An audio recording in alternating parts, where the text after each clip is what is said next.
Hey guys, welcome back to my channel. Today's video is going to be my self-tanning tips and tricks and all about my favorite self-tanner and how I use it. And I am obsessed with self-tanning now because I am half Filipino. You guys see in videos I am quite fair naturally, but I tan really easily. So whenever I was in high school, I was really tan because I would lay out in the sun all the time. I would do tanning beds, I know, so bad. And now I just feel like I know better and I really want to preserve my skin. So I self-tan now to give me a nice glow. And I especially love it this time of the year because you're not in the sun as much. Everyone is getting a little bit more pale. And I, on that hand, get very pale. And I just want to have, you know, a little bit of color. And this is what I love about self-tanning with Loving Tan. It looks so natural. So I've only been self-tanning for about a year and a half maybe. And throughout that time, I've tried different ones and I would end up orange, streaky, just uneven, patchy, and I don't get any of those with Loving Tan. It just gives me a very natural tan every single time. So if you'd like to see kind of my tips and tricks and how I use Loving Tan, then just go ahead and keep on watching. So first I'm just going to kind of talk about the two that I use from Loving Tan. The first one is a 2 Hour Express Dark. That's what I used last night to get this tan that I have right now, and I adore this. This is awesome if you are in a pinch and you need a tan really quickly. You only have to let this sit on your skin for 2 hours, you rinse it off, and you have an amazing tan. Or you can leave it on all night if you want it to be a little bit richer, but seriously, this is so awesome. A lot of the times I will do this after I put the kids to bed because that's when I work anyway. So by the time I put this on and then clean the house, do whatever kind of work I need to do, then I can shower and go to bed and I have a tan in the morning. So I adore this. And then the other one is the Ultra Dark. And this is what I had on in my thumbnail picture for this video because Snapchat fam knows I have recorded this video. This is time number 4, y'all. I have done this video and something has gone wrong every single time. So I'm crossing my fingers that this one is the charm. And this is Ultra Dark. I use this whenever I have like a special occasion. Like when I know I'm gonna be in a dress and my legs are gonna be showing, I'm gonna be showing my arms or anything like that, I use the Ultra Dark because this just gives you the richest dark tan you are ever gonna have. Like this makes you so dark, but it still looks really natural. These tanners have a nice olive undertone to it, which I really appreciate, and it also has a color guard. So if you're new to self-tanning, a color guard just means you're gonna be able to see where you're putting it on your skin. I had tried one that didn't have a color guard on it. It was just like a clear lotion type. And it was a hot mess. I looked like a zebra. Like I could not see where I was putting it. So I was layering different areas and I was missing areas. So I love that this has a color guard. It just washes off whenever you get in the shower, but it's so helpful whenever you are applying your tanner because you see exactly where it's going and you can get a really nice even tan. So let's talk about the 3 steps that you want to take to ensure that you are getting a nice, flawless, even tan at home. And they are showering, shaving, and exfoliating. These are super simple to do, but you have to do these and it doesn't take very long. It's probably a 15 to 20 minute process to do my whole self-tanning routine. So whenever you are in the shower, make sure that you are just cleansing your skin and making sure you don't have any oils or residues. And then you want to make sure that you are shaving, especially any areas that are going to be showing like your legs, because if you don't, then you will end up with tiny little bumps all over your legs where it just kind of deposits on those areas, and that is not cute. So I thought I would show you guys this. This is my razor. Erin has one as well, but we do Dollar Shave Club, and no, this is not sponsored. Nothing in this video is sponsored, by the way. But yeah, I just thought I would mention this because it's really convenient for us at least. And you just pay like a small fee in the beginning and then you pay a monthly fee, and I think it's like $5 or $10, and they send you a new set of cartridges, 4 cartridges each month, so you can change it every week. And it's just really convenient and I like it, and I thought I would mention it to you guys. So if I can find a link, I'll have it down in the description box. Next, you want to exfoliate, and this is where I had kind of a learning curve because I've always exfoliated. This was nothing new to me, but exfoliating before a self-tanner definitely different. So when I first started doing a self-tanner, I was noticing that it wasn't getting as dark as it could, or as dark as other people's, and I was wondering why. And I was using like my regular Tree Hut scrubs and things like that. My skin felt really great. It felt nice and smooth, but those have oils in them and things that are going to nourish your skin, which is awesome, but not before self-tanner, because that was creating like a barrier between my skin and the tanner, so it wasn't absorbing all of it. So now this is what I use.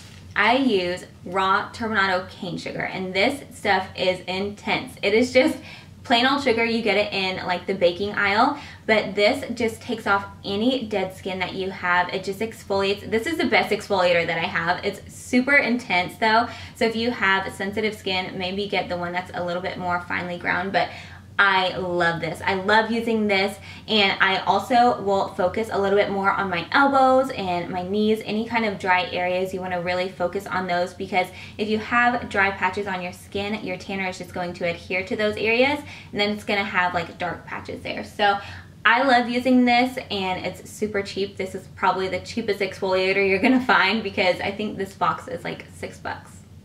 So speaking of dry areas, you want to make sure that after you get out of the shower, before you start putting on any tanner, that you moisturize your dry areas. A lot of the times it is the elbows and the knees, but you also want to put lotion on your hands. I always kind of go over my whole hands in between my fingers, and then I like to do this area right here where my palm connects to my wrist, because that area can really absorb some self-tanner, and also the tops of my feet. So I like to do that, and I'll let that sit probably for about 5 to 10 minutes, and then I will start to do my self-tanning process. So to apply my self-tanner, I also use a Loving Tan Mitt. I've used a few, and this one is just my favorite. It's really soft and easy to move around, and you can wash this. I use mine about 3 or 4 times each time, and I like to take my mitt, and then I will shake up my tanner a lot. Make sure that it's really shaken well, and then I will do 2 pumps into the palm of my hand, and then I'll kind of squish it around. And I like to use really small circular motions whenever I apply my tanner, and I work from the bottom up. Everyone starts from like their arms, and then they work down to their legs, but I don't know if it's just me and I have really weird legs, but my legs take so much more to tan than the rest of my body, and my legs are so white. So I always start at my legs, and I will start kind of in my shin and calf area, and then whatever I have left on my mitt, I will not apply any more. I will just really lightly go over the top of my foot, because if I applied like a whole pump of this to the top of my foot, it would be so dark, and you want it to have like a nice even blend. So I always do that. I do the same thing for my hands. Whenever I do my arms, I will take whatever is left on my mitt, and I don't apply anything else to it, and I'll do this area, and then I lightly go over the tops of my hands, and that just helps me to not have like self-tanner hands or self-tanner feet. So my next trick is to use a makeup brush, and this one that I use is from Morphe. It's an E54. It's a huge flat top kabuki. This is what I use to do kind of my collarbone and my neck and my face.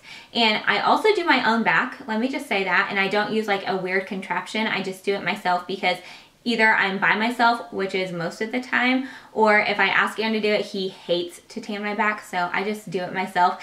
And even if you have like small like areas that don't look even, whenever you have just your guard on, whenever you rinse that off, you still will have a nice flawless tan. Libby's over there sneezing if you heard that. But it just looks flawless every single time, and you can't even tell that I'm tanning my own back, so you don't need anybody to tan your back. But getting back to this, I will do a pump right in the center. You can probably tell because there's like a dark spot there. But I will do it just like I would buff-in foundation. So I just do small circular motions, and I start at my collarbone, and then I work my way up. And I always start, whenever I get to my face, I will do the outer perimeter of my face first, just like you would if you're bronzing your skin, because that's where the sun is naturally going to get darker. So I always start on the outer part of my face and then work my way in. So once your tanner is on, you want to give it a few minutes to just dry. This doesn't stay tacky for a long time. I had a couple of tans that I tried, and they stayed tacky for such a long time, like it was like sticking to my clothes. And this doesn't do that. This dries down really quickly in just a couple minutes, and then you want to make sure that you are wearing baggy clothing. Baggy clothing is a must. The least flattering, the better in this situation, because if you're wearing something tight, it's going to rub on that self-tanner, and if it rubs too much, it's going to rub that off, and you're going to have patches and blotches all over. So wear the biggest, baggiest clothes you have. So now that your tan is on, if you're doing the 2-hour dark, all you have to do is hang out, watch some Netflix, do whatever you want for 2 hours, rinse it off, and you have a nice dark tan. Or if you're doing this one, then it is 6 to 8 hours. So I always like to do this one whenever I'm going to bed. So I will just apply my self tanner, put on my big old baggy clothes, go to bed, and then I can just rinse it off when I wake up in the morning, and I have a super rich dark tan. So now that you have your nice rich tan, you want to make sure that you're maintaining it. And my tan on me will last over a week, which is amazing. I've never had a tanner that lasted that long, and it's so nice because you don't want to do all that work and then have it last for like 3 days. And whenever I am self-tanning, I really make sure that I am drinking a ton of water. When your body's hydrated, your skin's hydrated, it's going to hold onto that tan longer. And you want to make sure that you are moisturizing your skin in the morning and the nighttime. And I also wanted to mention that when this fades, it fades really, really gradually and naturally. Like, I had one self tanner that just whenever it came off, it was like in weird splotches and I looked like a cheetah. This does not do that. It just looks like a gradual fade. And if you do want to go ahead and scrub it off and you just want to start fresh, then you can use one of their tan removing and skin polishing gloves. And I think this is also a really great alternative if you have sensitive skin and you can't do this. This is like too harsh for you. You could totally do this for prepping your skin for your tanner as well. So to wrap this up, I feel like I have to talk about my lifesaver product, because if you don't even have 2 hours, you just got invited to a party, you have to wear a dress for an occasion, and you don't even have 2 hours to tan, this is going to be your best friend. This is their Bronze Shimmer Luminous Light Instant Color, and this has a satin finish and it has a natural glow to it. So let's talk about the Sally Hansen legs, because I had heard so many people rave about it, and I tried it because I have pasty white legs and I am very, very clumsy. So I run into everything and I always have bruises, and they say that it like blurs it out. I hated that stuff. Like, it made my legs look so weird. Like, they look like mannequin legs and they just were not cute. And this will give you an instant tan. It literally looks like you did like a 2-hour dark tan, but it took you 2 minutes. And it also has a natural glowy finish to it, so your legs look nice and bronzy and shimmery. And it does blur out like bruises and imperfections in your legs. So it does everything you could possibly want in one bottle, and it literally takes like a couple minutes. And now that I feel like I have just been like rambling and gushing over loving tan for a long time, that wraps up the video. I hope you guys enjoyed it and maybe found some tips and tricks that you will try out. If you are new to self-tanning or you're looking into self-tanning and maybe heard about loving tan, go for it, because it is seriously the easiest, most bulletproof self-tanner I've ever tried. I won't use anything else because I'm just obsessed with it. And I do have a coupon code down in the description box, so you guys will get a free little gift if you do try it out. And yeah, I hope you guys found this video helpful. If you did, give it a thumbs up. Don't forget to subscribe to my channel, and I will see you guys really soon. Bye.